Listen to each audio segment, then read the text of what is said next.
As believers in the message of Muhammad sallallahu alaihi wasallam, is that Allah gave him the final, the lasting, and the most powerful of all miracles.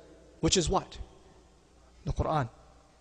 As a result, if we were to appreciate this Quran as a miracle, right now most of us, we appreciate it as a religious text, as a book of guidance, as a book of knowledge. We appreciate those things. But if we add it to our appreciation, its taste as a miracle of Allah, as profound words that are supposed to change lives, just by their impact, their power, then we would have an entirely different sensation of Iman.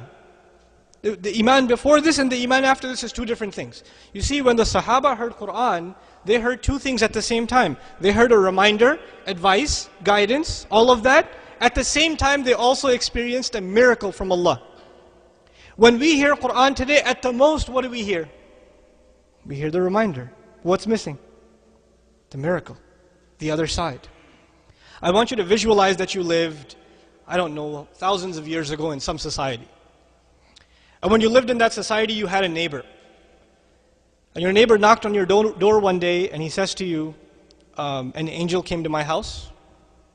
He told me that I'm the messenger of God and that I'm supposed to deliver this message to all of mankind.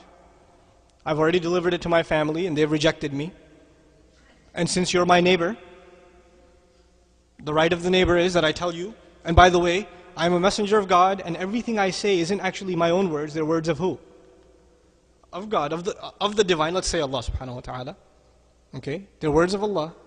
And following me actually doesn't mean that you're following me, it means you're obeying Allah. There are two problems with this statement. The neighbor who opens the door and listens to all of this says, wait, so first of all, you're asking me to believe that an angel talked to you?